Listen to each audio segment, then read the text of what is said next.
हरे कृष्णा। आप सब लोगों का स्वागत है भक्ति वैभव कोर्स में। हम लोग स्टडी कर रहे हैं श्रीमद् भागवत महापुराण द्वितीय स्कंद अध्याय नंबर, आज हम लोग 8 को प्रारंभ करेंगे। तो आप सब लोगों का स्वागत है। जन्माष्टमी, राधाष्टमी, उसके बाद गणेश उत्सव। हरे कृष्णा।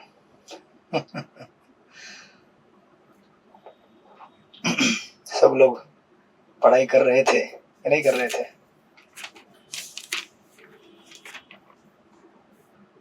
तो आज तारीख 7 है, 19 तारीख है। आपके ये तीसरे चैप्टर के एग्जाम हम करेंगे 1 हफ्ता, 2 हफ्ता, 3 हफ्ता। संडे 6 तारीख को करते हैं, ठीक है? अक्टूबर 6, सितंबर चल रहा है अभी, ये संडे आता है। 2 हफ्ते में करनी पड़ेंगी तब कवर होगा, क्योंकि ये अभी कैंटो खत्म होने को आ रहा है, ठीक है? तो आप लोग ऑलरेडी पढ़ाई कर चुके होंगे, अभी क्वेश्चन बैंक के रूप में पढ़ाई कीजिएगा। हरे कृष्णा। तो हम लोग जब द्वितीय अध्याय 7वें अध्याय को पूरा किए सेकंड कैंटो में, उसके लास्ट के श्लोक में कहा गया था, माया वर्णतोयं मुष्यम ईश्वरस्य अनुमोदिता शृण्वता श्रद्धया नित्यम माया आत्मन मुह्यति। विभिन्न शक्तियों से संबंधित भगवान के कार्यकलापों का वर्णन, उनकी प्रशंसा तथा उनका श्रवण परमेश्वर की शिक्षाओं के अनुसार होना चाहिए। यदि नियमित रूप से श्रद्धा तथा सम्मान पूर्वक ऐसा किया जाता है तो मनुष्य निश्चित रूप से भगवान की भ्रामक शक्ति माया से उबर जाता है, राइट? और इस अध्याय में हमने देखा था, ये लास्ट का श्लोक था 7वें अध्याय का द्वितीय स्कंद का। काफी समय हो गया ना, इसलिए कैंटो के नाम भी मैं आगे पीछे कर रहा हूँ। 2 हफ्ते की गैप मतलब बड़ी गैप हो जाती है, मानो सदी अब बीत गई हो। अब सारी छुट्टियां खत्म, अब कोई छुट्टी नहीं बची जब तक दिवाली नहीं आती। तो हमने इस अध्याय में देखा था अंत में किस प्रकार 7वें अध्याय में तो वर्णन किया गया भगवान के अनेक अनेक अवतारों का, लीला अवतारों का, जो कि ब्रह्मा जी के हृदय को बड़ा प्रिय है। 4थे अध्याय से यह श्रृंखला चालू हुई थी, जो नारद मुनि ने प्रश्न पूछे थे सृष्टि विषयक। 5वें 6ठे अध्याय में सृष्टि के बारे में बताया गया था, ये सृष्टि कैसे निर्माण होती है।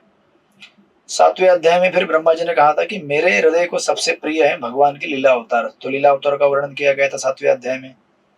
आपको मैंने सारे रिकॉर्डिंग दिए गए हैं, तो आप लोग सुन लीजिएगा, जिसका जिसका लिंक कनेक्शन आगे पीछे हो गया था बीच में, क्योंकि वो कनेक्शन नहीं बना आपका तो बीच का लिंक सीरीज समझ में नहीं आएगा आपको, ठीक है? तो 7वें अध्याय के अंत में लीला अवतारों का वर्णन देने के बाद ब्रह्मा जी कहते हैं कि ऐसी बात नहीं है नारद कि आपको केवल लीला अवतार के बारे में सुनना है, ठीक है? आपको भगवान के पुरुष अवतार और इस भौतिक जगत में माया कैसे हमको भ्रमित करती है उसके बारे में भी सुनते रहना है। मैंने भगवान के लीला अवतार सुना है, इसका अर्थ यह नहीं कि तुम केवल वृंदावन और अयोध्या की लीला सुनते रहो। तो आपको सुनते रहना है भगवान के अनेक अनेक जो अवतार इस जगत में भौतिक सृष्टि को कार्यान्वित करने के लिए। Recording in progress. तो वो कौन से अवतार हैं? पुरुष शिरोदक्षाय विष्णु, गर्भदक्षाय विष्णु और कारणदक्षाय विष्णु, राइट? ये क्या क्या लीला करते हैं। और ये अंत का श्लोक था जिसमें बताया कि इस तरह से जब हम भगवान का माया के साथ कैसे संबंध जुड़ा हुआ है वो जान सकते हैं, अगर समझ सके तो हम भी हमारा माया से संबंध क्यों जुड़ा हुआ है ये जान पाएंगे और उसको तोड़ने का चेष्टा हम तब कर सकते हैं। और ये भी भगवान ब्रह्मा जी ने नारद मुनि को कहा था कि संकल्प के साथ आप प्रचार करो। जो भी मैंने लीला अवतार आपको सुना है, पुरुष अवतार सुना है, इसका संकल्प के साथ आप प्रचार करो, राइट? संकल्प नहीं लोगे तो प्रचार नहीं होगा। चैंटिंग 16 राउंड करने का अगर संकल्प लिया है तो 16 राउंड होगा, 192 भी हो जाता है। है ना? 192 कर रहे थे हमारे कुछ भक्त इधर अनंत चतुर्दशी के दिन में। तो संकल्प लेंगे तो 192 भी हो सकता है, तो संकल्प लेंगे तो 16 भी हो सकता है, राइट? और संकल्प नहीं लेंगे तो कुछ भी नहीं होगा। तो हर चीज के लिए संकल्प लगता है। अब भक्ति वैभव कोर्स का संकल्प लिया है तो आप लोग इकट्ठा आ गए वापस। मुझे लगा था अभी सब गायब हो जाएंगे। है ना? आ गए वापस आप लोग, आपका स्वागत है। वेंकटेश अवतार प्रभु, हरे कृष्ण। तो इस तरह से संकल्प लेने के लिए कहा था, प्रचार कीजिए अब संकल्प के साथ। तो जब 8वां अध्याय स्टार्ट होता है, 8वें अध्याय का टाइटल है राजा परीक्षित द्वारा पूछे गए प्रश्न, क्वेश्चंस में परीक्षित महाराज। ये एक्चुअली यहाँ से फाउंडेशन और बनाएगा आगे आने वाले स्कंदों का, तृतीय, चतुर्थ और पंचम और आगे स्कंद जितने भी आएंगे, परीक्षित महाराज सारे क्वेश्चन यहाँ पे पूछ रहे हैं। तो लेकिन परीक्षित महाराज या फिर शौनकादि ऋषि जो नैमिषारण्य में सुत गोस्वामी से कथा सुन रहे हैं, इनकी विशेषता ये है कि भगवान की कथा का इंक्वायरी करने के पूर्व जो स्पीकर रहता है उसका गुणगान करते हैं। ये डायरेक्टली बोलते हैं हाँ चलो नेक्स्ट क्या है सुनाओ अभी, नहीं, वो बोलते हैं आप कितने अच्छे हैं, आप कितने महान हैं, आपके द्वारा हमें ये अमृत पान मिल रहा है, इसलिए आपका बहुत बहुत धन्यवाद, राइट। ऐसा ग्लोरिफिकेशन करते हैं। और साथ में अभी परीक्षित महाराज यहाँ पर पूछेंगे कि नारद मुनि के बारे में तो आपने अभी क्या है, देखिए वापस डिस्कशन क्या होगा, जैसे एक स्टोरी के अंदर स्टोरी होता ना, तो परीक्षित महाराज और सुखदेव गोस्वामी का ओरिजिनल डिस्कशन सेकंड कैंटो में स्टार्ट हुआ था। परीक्षित महाराज और सुखदेव गोस्वामी के डिस्कशन को रिले कर रहे हैं नैमिषारण्य में सुत गोस्वामी और शौनकादि ऋषि, राइट। फिर परीक्षित महाराज और सुखदेव गोस्वामी के वर्णन में और एक वर्णन आया था, ब्रह्मा और नारद का डिस्कशन, जो कि हमने 5, 4, 5, 6 और 7 इन अध्याय में देखा द्वितीय स्कंद के। तो अभी नारद मुनि ने प्रश्न पूछे, ब्रह्मा जी ने उत्तर दिया, सब कुछ हो गया। उसके बाद वापस परीक्षित महाराज और सुखदेव गोस्वामी के ऊपर कैमरा वापस जूम होता है और उस समय परीक्षित महाराज पूछते हैं श्लोक नंबर 1। पढ़िए सृष्टिपति प्रभु। हरे कृष्ण प्रभु जी, धन्यवाद प्रणाम। राजोवाच ब्रह्मणा चोदितो ब्रह्मन् गुणाख्याने अगुणस्य च यस्मै यस्मै यथा प्राह नारदो देवदर्शनः। राजा परीक्षित ने सुखदेव गोस्वामी से पूछा कि नारद मुनि ने जिनके श्रोता श्री ब्रह्मा द्वारा उपदेशित भाग्यशाली श्रोता है, इस प्रकार निर्गुण भगवान के दिव्य गुणों का वर्णन किया और वे किन किन के समक्ष बोले। हरे कृष्ण प्रभु जी, धन्यवाद। हरे कृष्ण। तो ये प्रश्न पूछा है परीक्षित महाराज ने सुखदेव गोस्वामी को नारद मुनि के बारे में, राइट। कि नारद मुनि ने कैसे प्रीचिंग किया अभी आगे आप हमें बताइए, राइट। अभी जनरली हम अगर सुनेंगे किसी से कि ये व्यक्ति ने इस तरह से शिक्षा प्राप्त किया और ये यूनिवर्सिटी से ग्रेजुएट हो गया, तो नेक्स्ट क्वेश्चन स्वाभाविक रहता है कि आगे जाके उसने क्या किया, किस कंपनी में ज्वाइन किया, कितना पगार मिला, या फिर कौन सी जगह पे नौकरी मिला, बराबर है ना। नहीं पूछते आप लोग, पूछते हैं ना। तो आपका भी प्लेसमेंट होगा ना, भक्ति वैभव कोर्स पूरा होने के बाद प्लेसमेंट। कुछ लोग ऑलरेडी ऑन जॉब है, सृष्टिपति प्रभु। है ना। तो उस दिन उनका इतना लंबा बायोडाटा आया था, मैं तो डर गया। मैंने उनको बोला कि एक किधर गया हमारे राम भद्रारी प्रभु, उन्होंने कुछ क्वेश्चन बैंक दिया था, बोले मुझे सॉल्व करके दीजिए, मैंने इनको दे दिया। उन्होंने इतना लंबा सीवी दे दिया प्रभु जी ने, मैं तो डर गया। मैं बोला, उसके बाद हरे कृष्णा टीवी में सीवी आया था। तो आप नहीं जानते आपके बाजू में कौन भक्त बैठा हुआ है। तो या कुछ लोग ऑन जॉब ट्रेनिंग है, मतलब ऑलरेडी प्लेसमेंट हो चुका है, बाकी लोगों का प्लेसमेंट भी होगा, है ना। तो यहाँ पे बेसिकली परीक्षित महाराज पूछ रहे कि उनका प्लेसमेंट किधर हुआ, ट्रेनिंग और जॉब, है ना, डिग्री लेने के बाद उन्होंने क्या किया, कहाँ गए, किधर किधर प्रचार किया, राइट। जिनको डायरेक्टली ब्रह्मा जी ने क्या किया था, गाइडेंस दिया, टीचिंग किया था, जो फर्स्ट क्रिएट है ना, फर्स्ट लिविंग बीइंग है इस सृष्टि के अंदर के।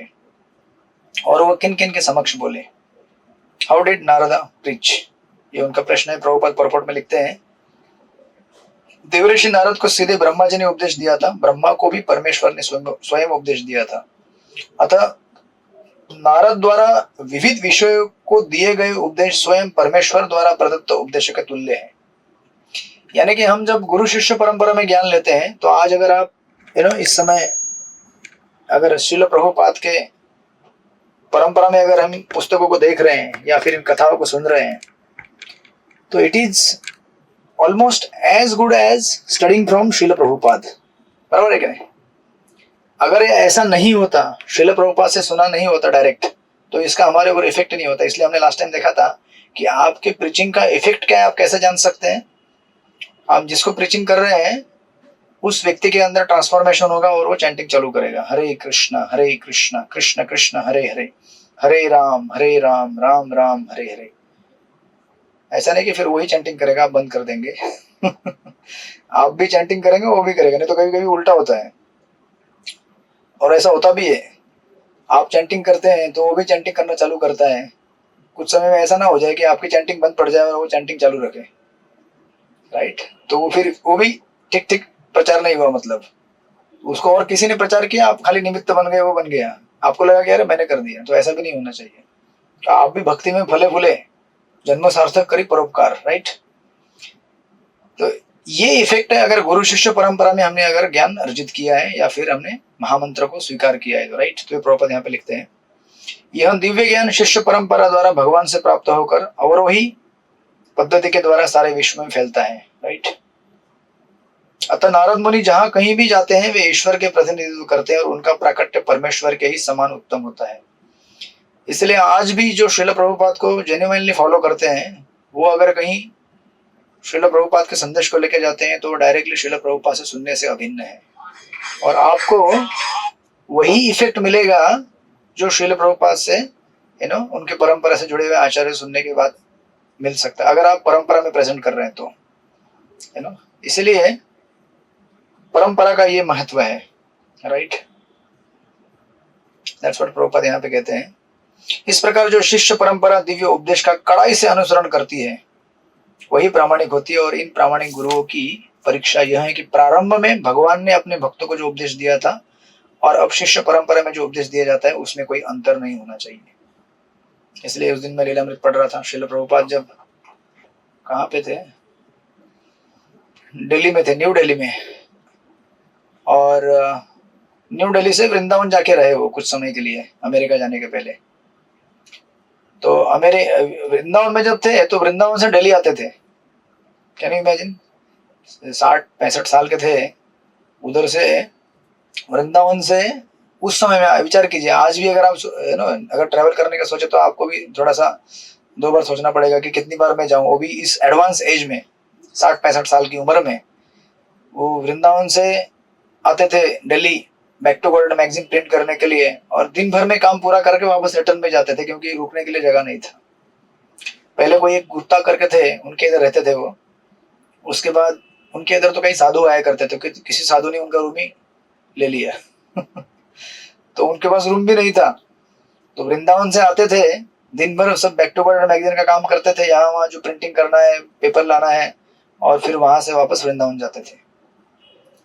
सत्येंद्र जैन जो प्रिंटर है दिल्ली में, वो तो शॉक हो जाते थे कि यार ये व्यक्ति इतनी बूढ़ी उम्र में क्या कर रहा है। वृंदावन में इतना अच्छा जगह मिला है, वंशी गोपाल मंदिर, जहां से आज से 100 साल पहले वाली जगह है वो, विचार कीजिए 1950s के आसपास या 50s के आसपास का है वो। इतनी सुंदर जगह है वो।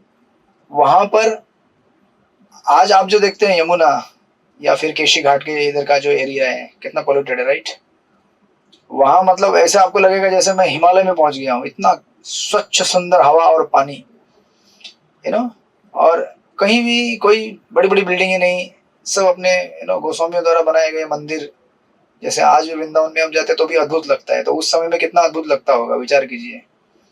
ऐसे सुंदर वातावरण से प्रभुपाद निकल कर बाहर गए वहां पे, क्यों?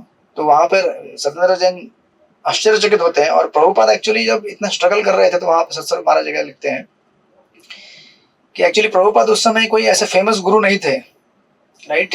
इवन आज के तारीख में भी ऐसे कितने सारे गुरु हैं जो वर्ल्ड वाइड वेल नोन है, राइट। अनेक ऐसे मिशन हैं या फिर मतलब गुरु हैं जिनको आप यूट्यूब पे देखेंगे तो मिलियंस ऑफ व्यूज हैं उनके वीडियोज या फिर उनके इंटरव्यूज। आप बोलेंगे कि अरे अच्छा ठीक है, हमारे इस्कॉन के कितने व्यूज हैं यू नो। तो उस समय श्रीला प्रभुपाद जब इस तरह से स्ट्रगल कर रहे थे फंड्स कलेक्शन करने के लिए वो बहुत सारी चीजें करने के लिए, तो प्रभुपाद कोई वेल नोन नहीं थे, लेकिन प्रभुपाद ने थोड़ा अगर फिलोसॉफी को चेंज किया होता ना तो उनके फॉलोअर बढ़ जाते। आज भी अगर इस्कॉन अपनी फिलोसॉफी को मतलब रूल्स और रेगुलेशन को थोड़ा चेंज कर देना, आज भी बहुत सारे फॉलोअर बढ़ेंगे। 4 नियम में से एक नियम तोड़ दीजिए, 3 ही रखिए बस, या 2.5 रखिए, तुरंत संख्या बढ़ जाएगी। यहाँ पे फॉलोअर लोगों की, दीक्षा लेने की लोगों की संख्या भी बढ़ जाएगी। लेकिन भक्ति सिद्धांत सरस्वती ठाकुर जी कहते थे कि never compromise on the principle. अगर कहीं से धनराशि आना है आपके प्रचार के लिए, कृष्ण आपसे प्रसन्न हो गए तो कहीं से भी प्रकट हो जाएगा। You don't worry for money, you know.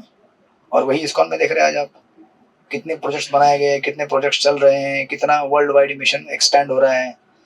हमें क्या करना है, केवल विश्वास रखना है कि भगवान अगर प्रसन्न हो गए मेरी चेष्टा से तो भगवान सब प्रकट कर देंगे। और अगर भगवान मेरी चेष्टा से प्रसन्न नहीं हुए, मतलब 4 में से मैंने 2 ही रूल फॉलो कर रहा हूँ, या फिर मैं माला में गड़बड़ी कर रहा हूँ, या भक्तों के साथ ठीक से नहीं रह रहा हूँ, तो फिर कुछ मैनिफेस्ट होने वाला नहीं है, राइट। तो प्रभुपाद ने ये वो चीज उस समय सत्सर महाराज लिखते हैं कि प्रभुपाद ने ये ध्यान रखा था कि आज नहीं तो कल ये पक्का मैनिफेस्ट होगा, ये संस्था बनेगा। लीग ऑफ डिवोटीज प्रभुपाद ने कोशिश किया था, यू नो, तो वो एक्सपेंड होगा इस्कॉन के नाम में। प्रभुपाद को विश्वास था, जस्ट परंपरा को मुझे फॉलो करना है और कुछ नहीं करना है। Don't compromise on the principle, if Krishna is pleased everything will manifest. तो यहीं पे यहाँ पे प्रभुपाद यहीं पे इस प्रॉपर में इस चीज को लिखते हैं कि इस तरह से गुरु शिष्य परंपरा में अगर हम फॉलो करते रहे, यू नो, एकदम कड़ाई से, not changing rules just for the sake of followers, उनको खुश करने के लिए, राइट। क्योंकि उससे उनका लाभ तो होने वाला है नहीं वैसे भी, जो डिसाइपल आने वाले हैं। और सस्ते डिसाइपल लेकर करना भी क्या है गुरु को, राइट। हमको आखिर उद्देश्य हमारा क्लियर होना चाहिए कि हमको क्या करना है संसार में। हमको भगवत धाम में जाना है या यहीं पे हमें अपना घर बनाना है।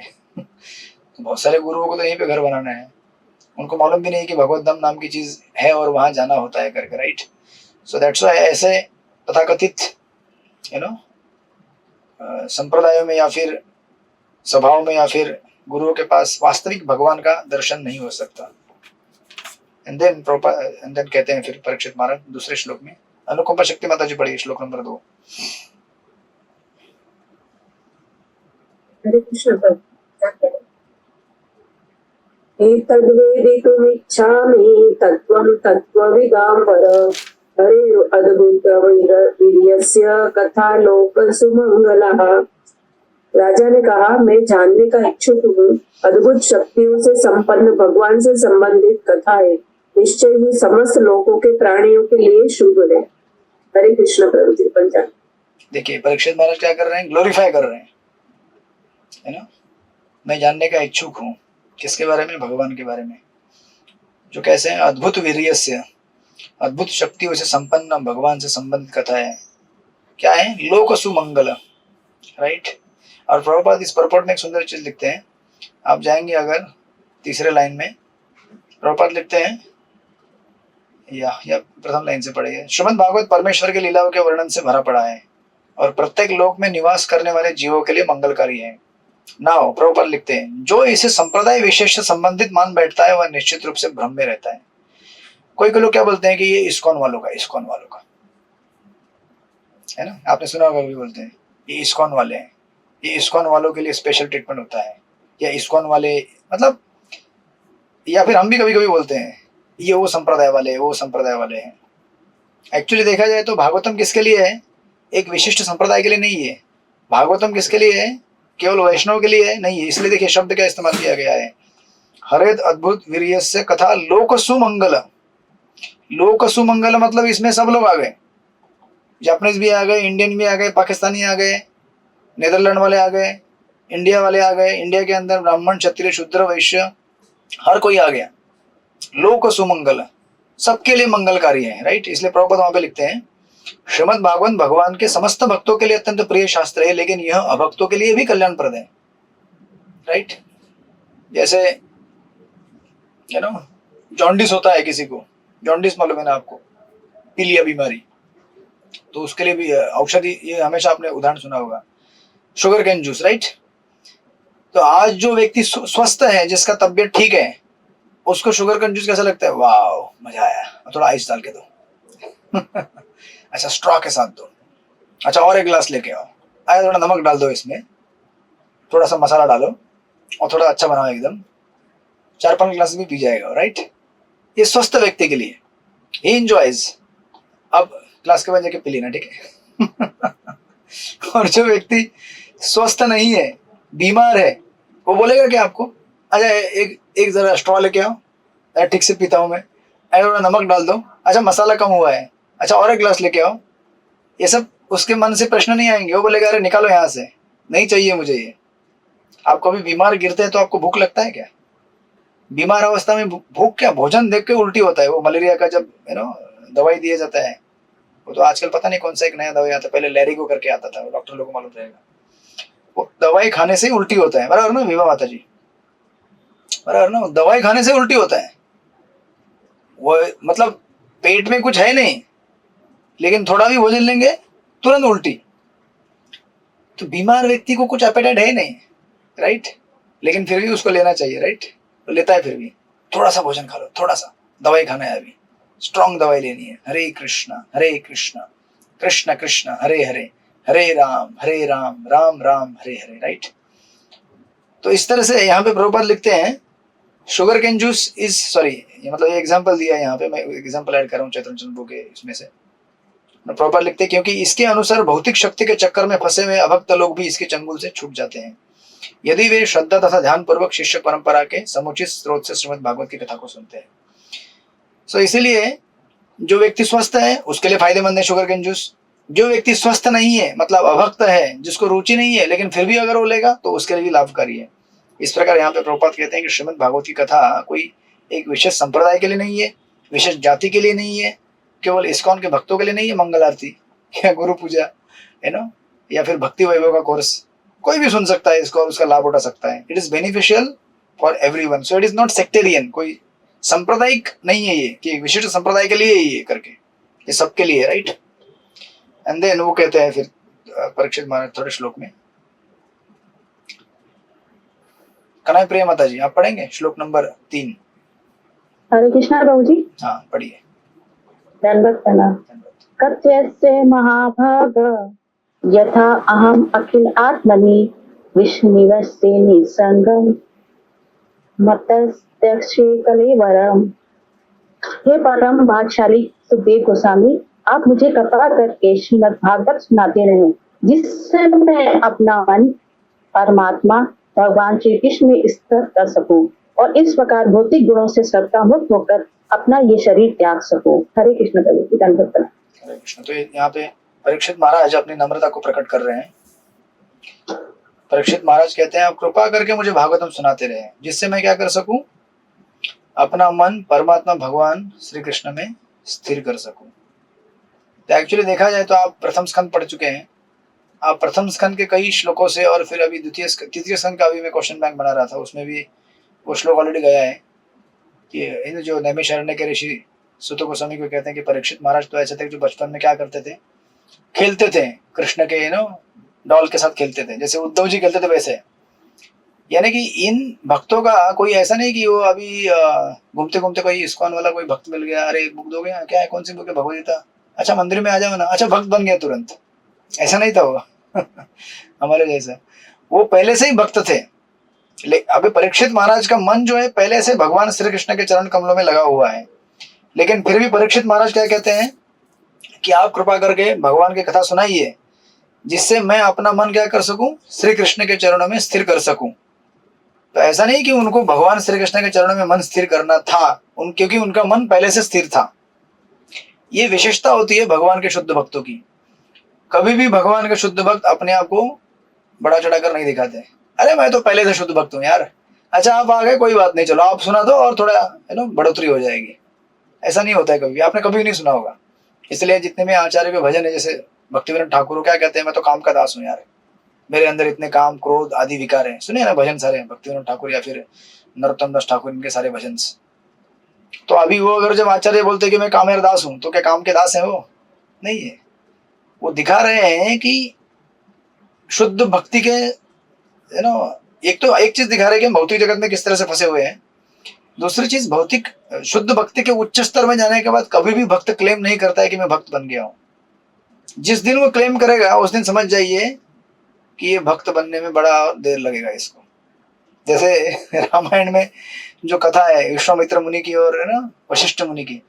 विश्वामित्र मुनि बार बार ब्रह्मा जी को बोलते हैं, मैं बन गया क्या अभी, मैं बन गया अभी भक्त, मैं भक्त बन गया, कितनी बार बोलते हैं। ब्रह्मा जी बोलते हैं अरे ऐसे भक्त नहीं बनते आप। है ना, ब्रह्मा जी कितने वो प्रसंग आप देखेंगे स्टेप बाय, अगर हम रामायण में आप पढ़ेंगे सेक्शन, है ना, जब त्रिशंकु का एपिसोड होने के पहले, है ना, और त्रिशंकु का एपिसोड होने के बाद भी, त्रिशंकु चला जाता है, बाद में शून्य शेप आता है, बाद में है ना मेनका रंभा चले जाते हैं, उन सबके कितने कितने एक एक फेज में बोलते हैं मैं ब्रह्म ऋषि बन गया अभी, मैं बन गया। ब्रह्मा जी तो हंसते, पहले ब्रह्मा जी हंसते होंगे, बोलते होंगे अरे क्या पूछ रहा है ये। जैसे कोई अगर आपका काउंसली है, यू नो, वो अगर नया नया ज्वाइन किया है और 4 माला पे रहता है, उसको आप इनकरेज करते हैं, अरे 4 माला से 8 माला कर ले धीरे धीरे, अभी जन्माष्टमी आ रहा है चल 4 माला बढ़ा दे, अच्छा राधाष्टमी आ गया और 2 माला बढ़ा दे, अच्छा अभी कार्तिक आ गया चल 12 माला पे आ जा, अच्छा दिसंबर आ गया, अभी जनवरी आ गया चल 16 माला पे आ जा।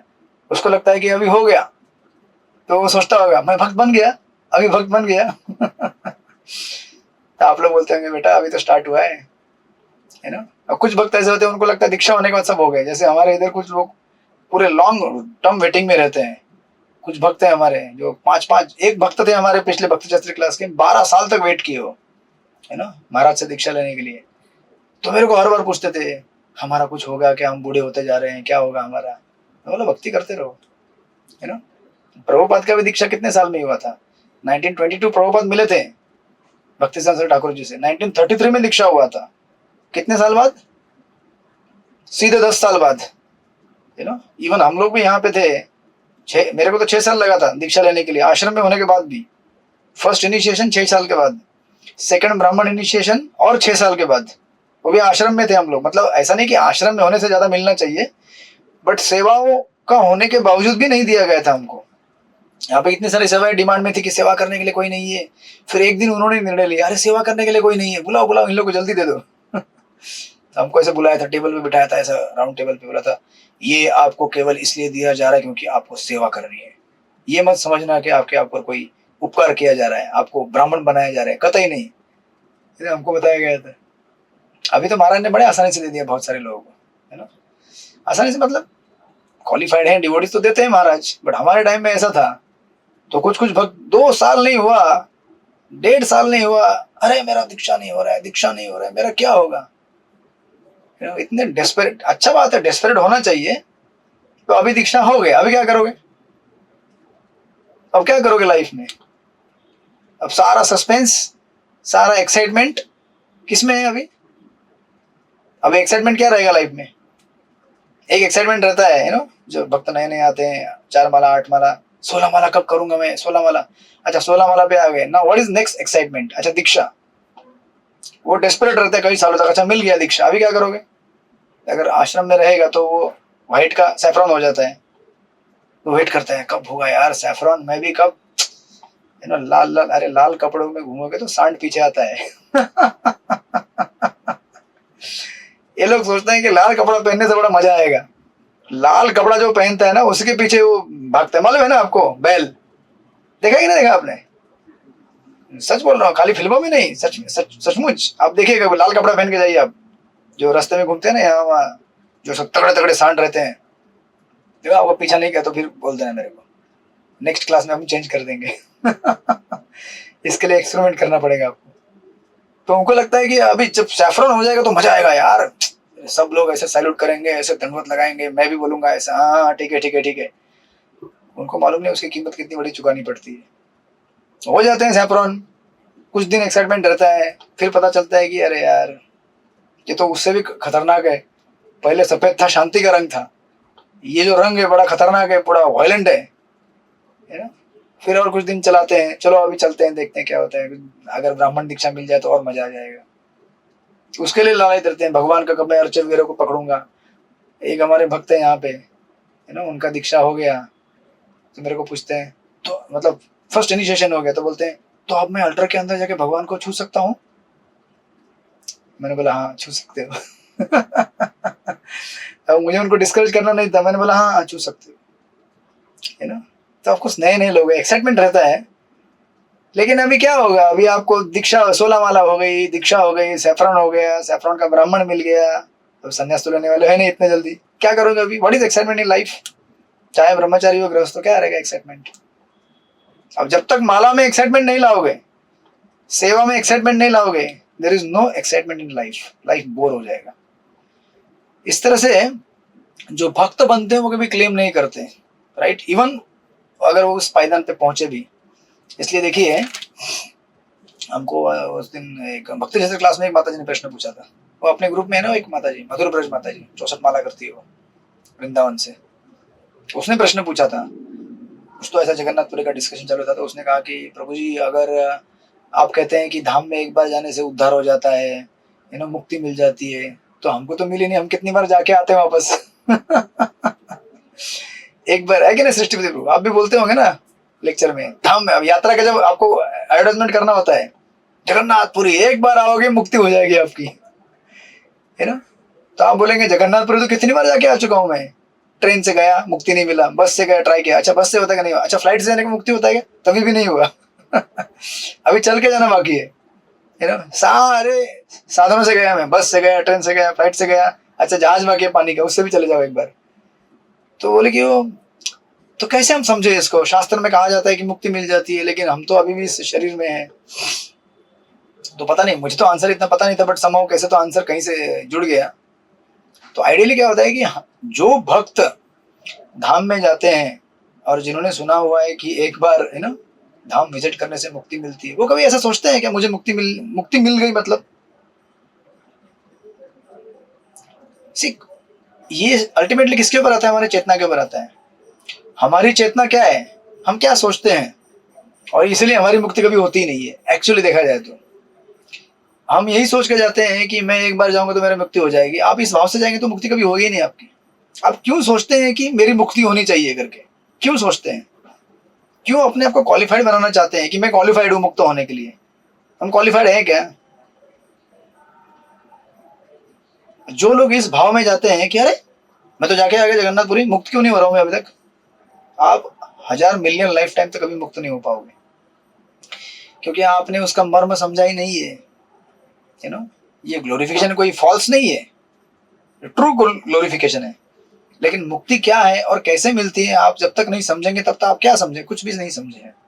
एक तो पहली चीज, कभी क्लेम नहीं किया जाता है शुद्ध भक्त द्वारा। जैसे परीक्षित महाराज यहाँ पे क्लेम नहीं कर रहे हैं, बोल रहे हैं कि आप कथा सुना दीजिए ताकि मेरा मन कृष्ण के चरणों में लगे। अरे जिन्होंने गर्भ में, माता के गर्भ में भगवान कृष्ण का दर्शन किया हो, वो व्यक्ति इस तरह से बोलते हैं पतित भावना में, हीन भावना में, कि मुझे दर्शन, भगवान का कीर्तन कराइए, कथा सुनाइए। और हम लोग यहाँ पे होते हैं, अरे मैंने 16 माला किया, अभी भी मेरा मन प्योर नहीं हुआ है, आज अशुद्ध लग रहा है मुझे। तो आप 16 माला, आपकी 16 माला कैसे थी, आप चेक किया क्या जाके?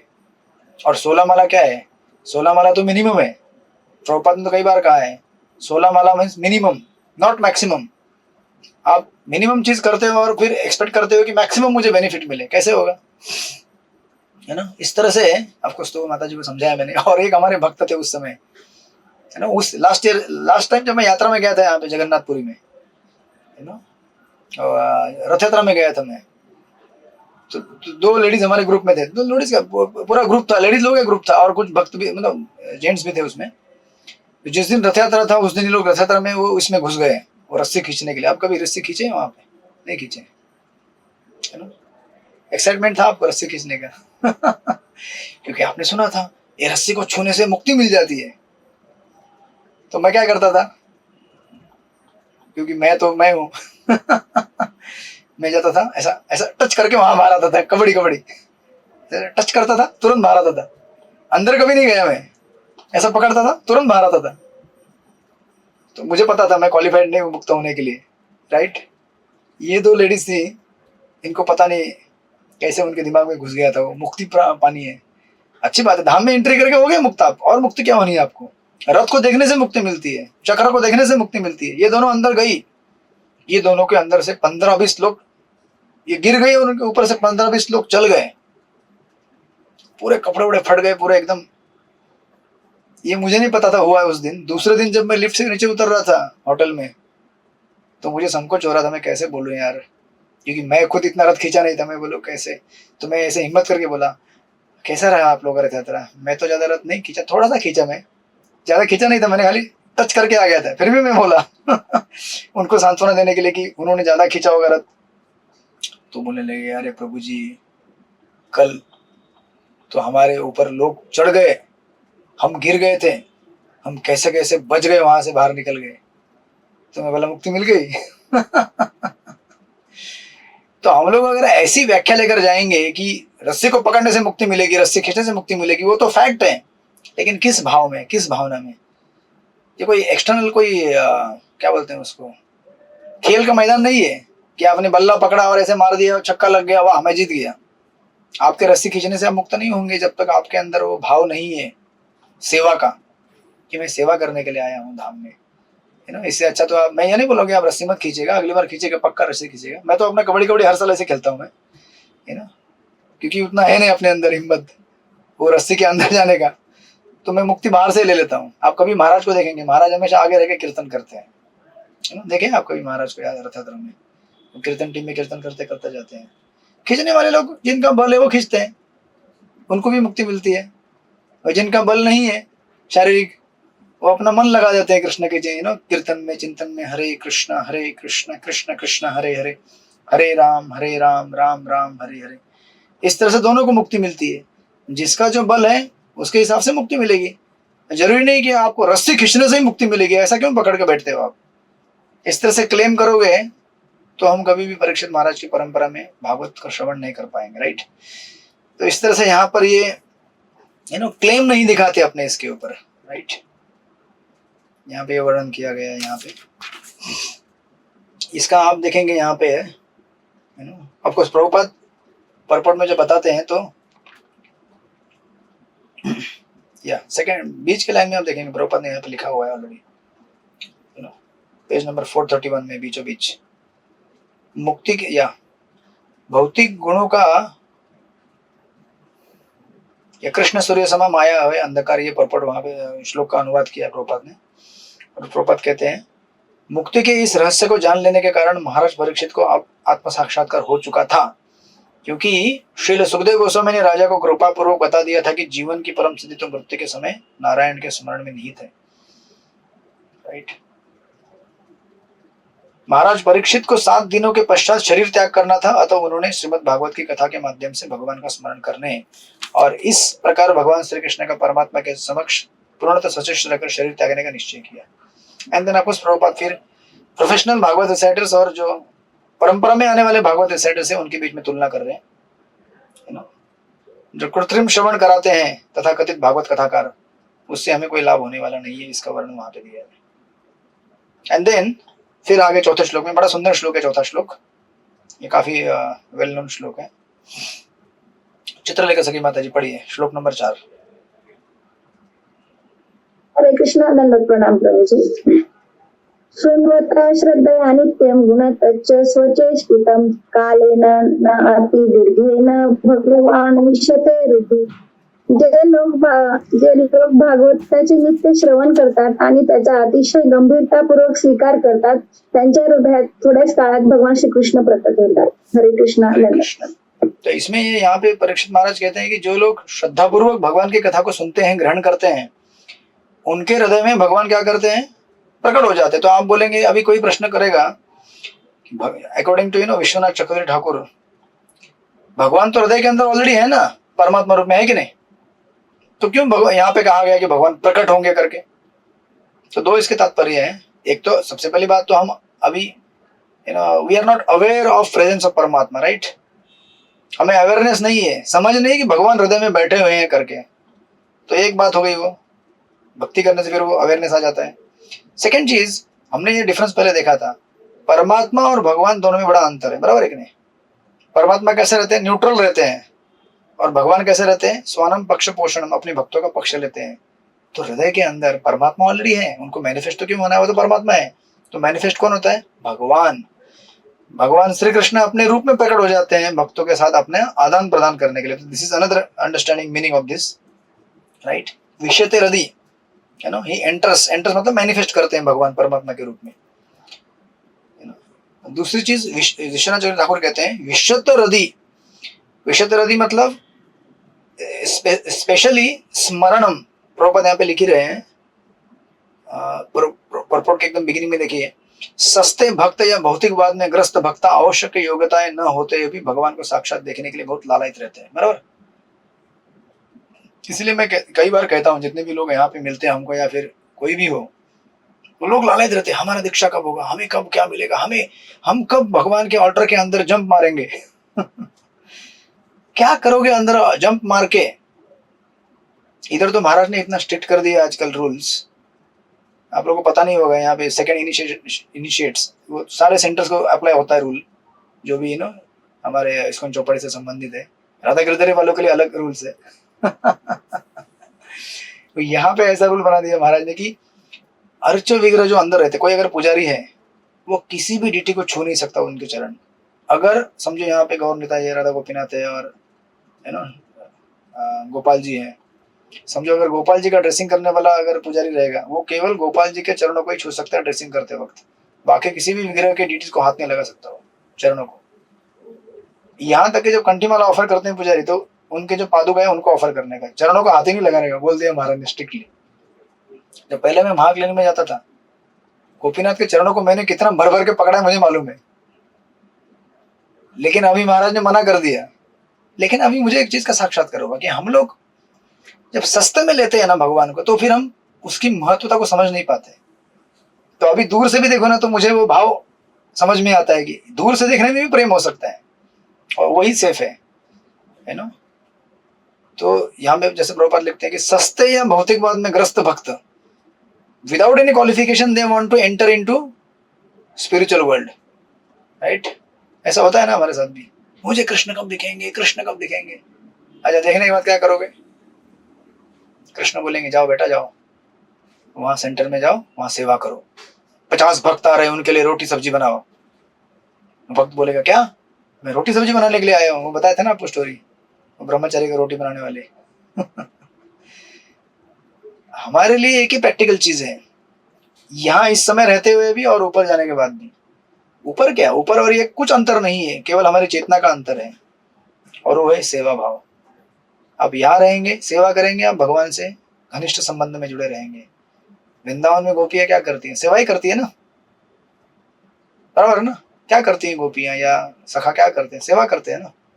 थोड़ी बैठ के मस्त अपना गुलाब जामुन खा रहे हैं तो कह रहे हैं वाह कृष्ण बहुत सुंदर, और गुलाब जामुन लेके आओ, 2 और गुलाब जामुन लेके आओ, है ना, सेवा करते हैं, राइट। लेकिन हम लोग क्या है, यहाँ पे प्रभुपाद लिखते हैं ऐसे निम्न कोटि के भक्तों को यह अच्छी तरह जान लेना चाहिए कि भौतिक आसक्ति तथा साक्षात भगवान का दर्शन एक साथ नहीं, है ना, किधर गया, एक साथ नहीं रह सकते। यह ऐसी यांत्रिक प्रक्रिया नहीं है कि पेशेवर भागवत वाचक निम्न कोटि के भौतिकवादी छद्म भक्तों के लिए कार्य कर सके। तो इसीलिए देखिए, मैं एक बार कई घरों में जाता रहता हूँ कथाक्रम के लिए, यहाँ वहाँ। कुछ लोग ऐसे होते हैं जो बाहर से भागवत कथाकार को बुला के घर में कथा कराते, पंडित जी को बुला के 7 दिन। वो पंडित जी क्या करते मालूम है क्या आपको, कुछ नहीं करते हैं, वो उनका ऑल्टर रहेगा, वहां पे बैठ के भागवत का जो श्लोक रहेगा, गीता प्रेस के जो भी बुक रहते हैं उसमें से खाली श्लोक पढ़ते रहते हैं। अच्छी बात है, बुरी नहीं है उसमें कोई, बट इनको क्या लगता है कि इस तरह से भागवत कथा कराने से हमको भगवान मिल जाएंगे। मैं ये नहीं कहता कि नहीं मिलेंगे, भाव अच्छा रहेगा, नम्र भाव रहेगा तो पक्का मिलेंगे। लेकिन केवल ये सोचना कि कोई पेशेवर कथावाचक मेरे घर में आके कुछ कथा पढ़ देगा 7 दिन के लिए, इससे मेरा कल्याण हो जाएगा, ये बहुत गलत बात है। ऐसे होता ही नहीं है ऐसा, क्योंकि पहले तो बात उनके अंदर वो पोटेंसी है ही नहीं, है ना। पेशेवर कथावाचक आपको डिलीवर नहीं कर सकते कृष्ण को, क्योंकि उनके अंदर कृष्ण है ही नहीं, राइट। क्योंकि कृष्ण ऐसे नहीं मिलते हैं। यहाँ प्रभुपाद लिखते हैं ऐसे पेशेवर लोग ऐसा करने में कुछ काम के नहीं है, क्योंकि न तो उन्हें आत्म साक्षात्कार हुआ रहता है और न ही श्रोताओं की मुक्ति में उनकी कोई अभिरुचि होती है। इनको किसमें अभिरुचि होती है, अच्छा इधर कितना डोनेशन मिलेगा, अच्छा उधर कितना फंड मिलेगा, राइट। कुछ कुछ तो पान खाते हुए अपना करते रहते कथा। जैसे प्रभुपाद ने वृंदावन में एक कथाकार के बारे में कहा था, कथा कर करके गला सूख गया, अच्छा बीड़ी लेके आओ, एक गला सूख गया यार कथा कर करके, एक बीड़ी पिला दो ऐसे कथाकारों से आप क्या सुनेंगे और क्या समझेंगे और क्या उद्धार होगा हमारा, राइट। इसलिए प्रभुपाद यहाँ पे लिखते हैं वे तो केवल अपनी गृहस्थी बनाए रखकर अपने पेशे से कुछ भौतिक लाभ उठाने में रुचि रखते हैं, right, and like that. Prabhupada इसको आगे ये करते हैं, श्रीमद् भागवत को नित्य अपने प्रयास से तथा भक्तिपूर्वक गंभीरता से सुने, इस हृदय के भीतर श्री कृष्ण का शीघ्र दर्शन करने में उन्हें सहायता मिलेगी। किंतु छद्म भक्त अपनी सनक के अनुसार भगवान का दर्शन करने का बहुत इच्छुक रहता है। मुझे कृष्ण का ही दर्शन चाहिए वृंदावन वाले। अच्छा, विष्णु का दर्शन नहीं करना है तुमको? विष्णु का दर्शन तुम्हारे लिए क्या है? निच्च स्तर का है, और कृष्ण का दर्शन उच्च स्तर का है। मतलब आपने जाना ही नहीं भेद क्या है ना। जैसे आप अगर जाएंगे यहाँ पे वृंदावन में, कभी लास्ट टाइम मैं यात्रा लेके गया था, तो वो एक नया मंदिर बन गया है वहाँ पे, है ना। एंट्री करने के पहले रास्ते में आपको मालूम रहेगा, मालूम है ना आपको उस मंदिर का नाम, है ना, जहाँ पे लाइटिंग वीटिंग बहुत सारा लगता है। अच्छा मंदिर है, मैं ये नहीं बोल रहा हूँ कि मुझे ये प्रॉब्लम है। तो हमारे कुछ भक्त ऐसे, अरे वो मंदिर का दर्शन ही नहीं हुआ हमें, यू नो, वहाँ पे बहुत लाइट लगा है रंगी बिरंगी, यू नो, आपको पता है नाम। तो लास्ट डे तक मतलब भाग रहे थे लोग, अरे हमें दर्शन नहीं हुआ वो मंदिर का, उस मंदिर का लाइटिंग नहीं देखा हमने। मैं बोला लाइट देखने के लिए आया वृंदावन में? इससे बढ़िया लाइट तो उधर मरीन ड्राइव में दिखता है, झगमग झगमग एकदम। ये लाइट देखने के लिए अगर वृंदावन में आए हो तो फिर कुछ भक्ति प्राप्त नहीं कर पाओगे, राइट। मंदिर या फिर ऐसा कलरफुल, यू नो, डिस्प्ले। हम यहाँ पे आए हैं सेवा करने के लिए, राइट। तो इस तरह से यहाँ पे परीक्षित महाराज को कहते हैं कि, या और दूसरी चीज यहाँ पे देखिए, इतना महत्वपूर्ण पॉइंट है वह, देखिए आप सेकंड पैराग्राफ जो है, सेकंड लास्ट पैराग्राफ, उसके सेकंड लाइन में, वह श्रीमद् भागवत को नियमित रूप से सुनने के लिए न तो कोई गंभीर प्रयास करता है, न ही भौतिक लाभ की इच्छा से विरक्त हो पाता है। देखिए ये दो बहुत इंपॉर्टेंट चीजें हैं, क्योंकि इसमें एक शब्द आ गया है इस श्लोक में, स्वचेष्टितम। स्वचेष्टितम मतलब बेसिकली सीरियस एंडेवर। आप रोज सुबह उठने के लिए सीरियस प्रयास करते कि नहीं करते? बताइए, क्या अपने आप उठ जाते हैं आप? अपने आप उठते हैं क्या? अरे मैं तो ऐसे सो गया था रात को 10 बजे और आराम से 6 बजे उठ गया, 4 बजे उठ गया। कुछ लोगों को आदत हो गया होगा, नो डाउट, मुझे तो आज तक नहीं हुआ। कभी कभी तो अलार्म बज के भी चला जाता है, 4:45 हो जाते हैं, तो पता चलता है अरे 4:45 हो गए, है ना। फिर काक स्नान, शॉर्टकट वाला स्नान करके जाना पड़ता है मंगल आरती। तो चेष्टा के बिना होता नहीं कुछ। स्व चेष्टा मतलब, स्व मतलब स्वतः, चेष्टा मतलब एंडेवर, खुद से प्रयास करना पड़ता है भक्ति में आगे बढ़ने के लिए। अब देखिए एंडेवर या फिर प्रयास मतलब हमारे लिए नेचुरल नहीं है। नेचुरल है क्या हमारे लिए? नेचुरल क्या है हमारे लिए? समझो, से फॉर एग्जांपल, है ना, नेचुरल हमारे लिए कौन सी चीज है जिसमें हमें टेस्ट है। जैसे अगर आपको, है ना, से फॉर एग्जांपल, अगर हमारा, है ना, जपा बाकी, कितना माला बाकी है? 4 माला बाकी है 16 में पूरा करने के लिए। तो हम क्या सोचते हैं, कर लेंगे ना यार, थोड़ा और टाइम बहुत है, थोड़ा और 2-4 वीडियो देख लेता हूँ मोबाइल में, थोड़ा घूम के आ लेता हूँ, थोड़ा कुछ खा लेता हूँ, है ना। टेस्ट नहीं है ना उसमें। टेस्ट किस में है? भोजन करने में बड़ा टेस्ट है, उसके लिए प्रयास डालना पड़ता है क्या? स्पॉन्टेनियसली होता है ना। अगर बोल रहा है किसी होटल में जाके पिज्जा खाओ या फिर 2-4 घंटा घूम के आओ चौपाटी में, यहाँ वहाँ, ये चौपाटी इसलिए यहाँ बोल रहा हूँ, आपके इधर आपका चौपाटी रहेगा लोकल, जो भी रहेगा, सरोवर, नदी। बोलेंगे तो अपने आप चला जाएगा, उसमें चेष्टा करने की जरूरत नहीं पड़ती है। एंडेवर मतलब जिस चीज में हमें टेस्ट नहीं है, स्वाद नहीं है, उसको करने के लिए अलग से प्रयास करना, उसको बोलते हैं एंडेवर, राइट। और स्पेशली, यू नो, और 5 मिनट इसको कवर होगा, जितना होगा उतना होगा। यहाँ पे एक्चुअली बलराम चक्की प्रभु का नोट्स है, कुछ पॉइंट्स, बहुत सुंदर पॉइंट्स उन्होंने ऐड किए हैं। वो कहते हैं, ये विश्वनाथ, आई थिंक विश्वनाथ चंद्र ठाकुर का कमेंट्री है। वो कहते हैं कि हमें कब तक नो प्रयास करना पड़ेगा। जब से इस्कॉन में आए हैं तब से आज तक तो प्रयास ही करते आ रहे हैं। सुबह उठने से लेकर, माला करने से लेकर, रात को, यू नो, टाइम पे सोने से लेकर, सब प्रयास ही करना पड़ता है हमें। चक्रवर्ती ठाकुर कहते हैं कि कब तक प्रयास करना पड़ेगा भक्तों? वो कहते हैं भक्त को तब तक प्रयास करना पड़ेगा जब तक वो निष्ठा के स्टेज पे नहीं आता। निष्ठा का, अभी देखिए जो स्टेजेस है हमारे भक्ति के, आदव श्रद्धा तथा, सबसे पहले होता है आदव श्रद्धा तथा साधु संग। श्रद्धा मिलने के बाद हम क्या करते हैं? साधु का संग करते हैं। आदव श्रद्धा तथा साधु संग तथा भजन क्रिया, राइट। साधु संग करने के बाद भजन क्रिया करते हैं। भजन क्रिया करने के बाद होता है अनर्थ निवृत्ति, अच्छा भजन करेंगे तो। अनर्थ निवृत्ति के बाद होता है निष्ठा। तो चक्रवर्ती कहते हैं जब तक आप निष्ठा के स्टेज तक नहीं आओगे तब तक आपको प्रयास करते रहना है। एंडेवर मतलब 16 माला करना है तो एंडेवर करते रहना पड़ेगा, माला करना है, माला करना है। नहीं, बड़े कठिनाई के साथ आपको ये बोलना पड़ेगा, अपने मन को समझाना पड़ेगा, शास्त्र सुनते रहने पड़ेंगे, क्योंकि टेस्ट नहीं है ना अभी भी। कुछ लोगों को टेस्ट है, वो लोग 190 तो कर लेते हैं, कुछ लोगों ने 205 माला भी किया था। हरिप्राण प्रभु घुमा रहे हाथ, बोलेंगे जवानी चली गई। काश मैं जवान होता तो मैं भी 192 कर देता। अभी तो मैं बूढ़ा हो गया हूँ, क्या करूं मैं, जवान लोग कर लेते हैं। हाँ?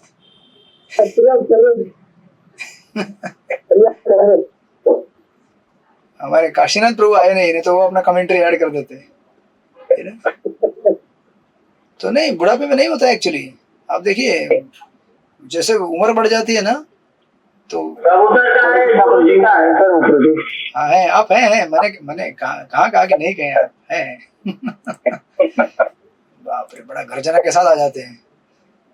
तो एक्चुअली क्या होता है कि चक्रवर्ती कहते हैं कि देखिए कितना लंबा ये सफर है हमारा। आदो श्रद्धा तथा साधु संग तथा भजन क्रिया, मतलब श्रद्धा का एक स्टेज हो गया, उसके बाद साधु संग दूसरा स्टेज हो गया, भजन क्रिया तीसरा स्टेज हो गया, चौथा अनर्थ निवृत्ति हो गया, उसके बाद हमें निष्ठा मिलता है। निष्ठा मिलने तक हमें प्रयास करते रहना है ना। तो आप विचार कीजिए, मतलब मुझे कब तक प्रयास करना है। अभी भी मैं श्रद्धा में कभी भी स्ट्रगल करता हूँ। कुछ भक्त कुछ कर देते हैं, मैं तो अरे यार ऐसे क्यों करते हैं, मैं क्यों आया इस्कॉन में, मुझे नहीं आना चाहिए था यहाँ पे। ये भी विश्वास कभी कभी लोगों को लगता है ना। श्रद्धा, आदो श्रद्धा ही नहीं ठीक से डेवलप हुआ है। साधु का संग करने जाते हैं, 100 में से 90 गलतियां ढूंढते हैं, 10 अच्छा लगता है। ये 10 भी इसकी वजह से थोड़ी, भगवान ने दिया उसको, उसका थोड़ी है। 90 गलतियां ढूंढ बैठते हैं। साधु संग भी ठीक से करते नहीं है ना। आदो श्रद्धा तथा साधु संग, भजन क्रिया, भजन तो हमको मालूम है हमारे कैसे है सबको। अब विचार कीजिए, सबसे लंबा स्टेज एक साधक के जीवन में होता है अनर्थ निवृत्ति, लॉन्गेस्ट फेज। और वो फेज में उसको स्ट्रगल करते रहना है। वो स्ट्रगल क्या है, जस्ट एक पॉइंट ऐड करके इसको क्लोज करते हैं, नेक्स्ट टाइम इसको, इस डिस्कशन को आगे लेंगे। क्या होता है कि आज इस स्टेज में हमें क्या लगता है कि मुझे अगर टेस्ट रहेगा भजन करने में तो मैं भजन कर सकता हूँ, बराबर है कि नहीं। हमें ऐसा लगता है कि टेस्ट रहेगा तो भजन करूंगा अच्छा तरह से। अच्छा, टेस्ट नहीं रहेगा तो भजन नहीं करोगे फिर। हमें से कितने लोग टेस्ट की वजह से भजन करते, बताइए आप मुझे।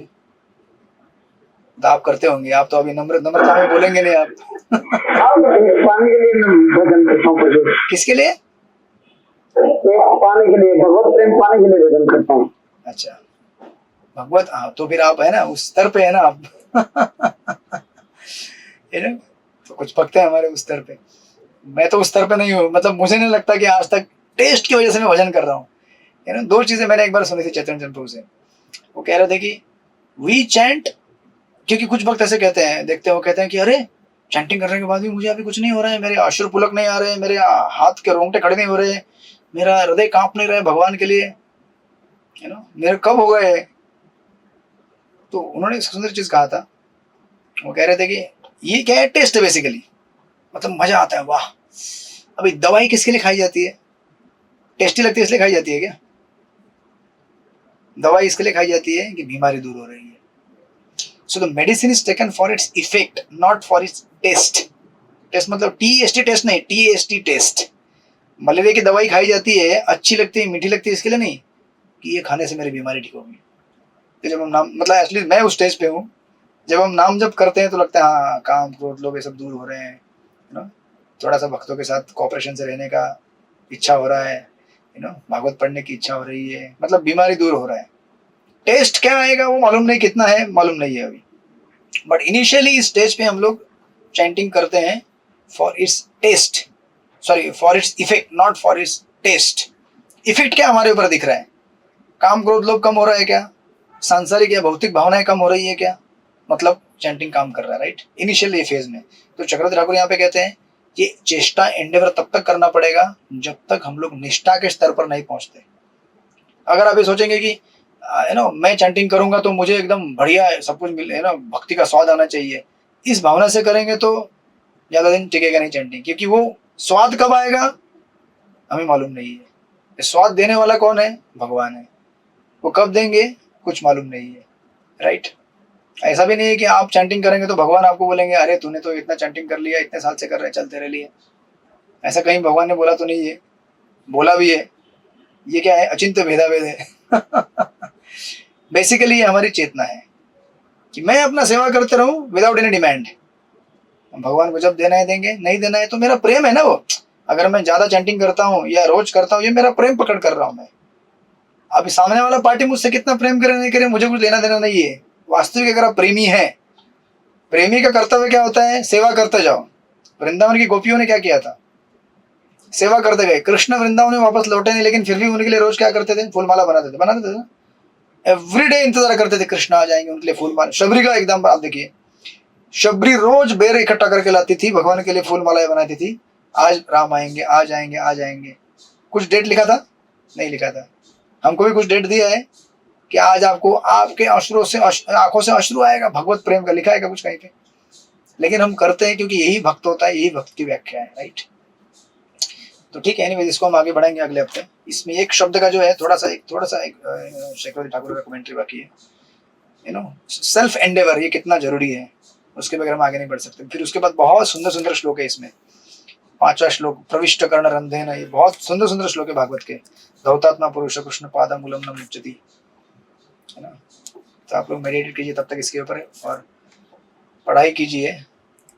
हमारी आपकी एग्जाम होगी 6 अक्टूबर को, तो हम लोग मिलेंगे अगले बुधवार को। अभी हम रेगुलर क्लासेस लेंगे बुधवार गुरुवार। ओके, हरे कृष्ण। श्रील प्रभुपाद की जय। काशीनाथ प्रभु बोलिए, कुछ पूछना चाहते हैं, पूछिए। हरे ठाकुर जी, दंडवत प्रणाम आपके चरणों में दास अनुदास। हाँ पर जी मेरा एक प्रश्न है, जैसे आपने बताया था कि विग्रह के चरण, तो पर जी जैसे मैं जब विग्रह कक्ष में जाता हूँ तो मेरा बहुत मन होता है मैं वृद्ध भानुजा नंदिनी के चरण छूं। हाँ मैं मतलब पहले तो होता हूँ कि मैं इस लायक नहीं, और फिर मैं सोचता हूँ कि कोई नहीं गिरा हूँ वहां पर, ये उठा लेंगे मेरे को। मेरा बहुत मन होता है उनका चरण छूने का। तो मैं उसका स्थिति को अपने आप को कैसे कंट्रोल करूँ कि ना छू मैं? अरे कोई बात नहीं, छू लीजिए। आपके उधर का रूल अलग है, हमारा रूल अलग है इधर। आप छू लीजिए ना, क्या प्रॉब्लम है। आप पुजारी की सेवा करना जाते हैं तो आपको वहां पे अलाउड है तो छू लीजिए। लेकिन याद रखिए, हम चरण छूते, चरण छूना मतलब क्या, सेवा करना। ऐसा नहीं होता है कि चरण छूले मतलब मुक्त हो गया मैं। जैसे वो माता जी मेरे को गई थी, अरे जगन्नाथपुरी गए तो मुक्त हो गए, लेकिन अभी तक मुक्त नहीं, मुक्त हो अलग रूप में मुक्त हो गए। है ना, रथ खींचते खींचते सब कपड़े फट गए। 2-3 दिन तक उनका शरीर दुख रहा था। जब मैं लिफ्ट में उनको पूछा तो भी ऐसे कर, दुख रहा है यहाँ पे, मुक्ति मिल गई। बोला देखो माता जी, ऐसे मुक्ति नहीं मिलती। मैं समझाया उनको, ऐसे मुक्ति नहीं मिलती है। मुक्ति मिलती है हमारे भाव से, चेतना से, जो कि हम अच्छी तरह से नाम जप करेंगे तो चेतना प्रकट होगी। इसलिए प्रैक्टिकल चीज मतलब आप भगवान का नाम जप कीजिए और सेवा कीजिए वैष्णव की। और जो दुनिया में लोग यहाँ वहां घूम रहे हैं उनको सेवा करने के लिए प्रवृत्ति कीजिए, ठीक है ना, भक्त बनाइए उनको। तो अभी मुझे वही जाना है, एक हॉस्टल में भक्त बनाने के लिए, मतलब एक एप्लीकेशन देने के लिए जाना है प्रोग्राम के लिए। तो आप सब प्रार्थना कीजिए कि प्रोग्राम सक्सेसफुल हो जाए, है ना, ताकि भक्त बन जाए नए। और काशीनाथ प्रभु के पास आएंगे फिर वो चरण छूने के लिए राधा रानी के। हरे कृष्ण। श्रील प्रभुपाद की जय। वैष्णव नमः। अनंत कोटि वैष्णव वृंद की जय। श्रील प्रभुपाद की हरे कृष्ण। श्री कृष्ण प्रभु जी, हरे प्रणाम। हरे कृष्ण।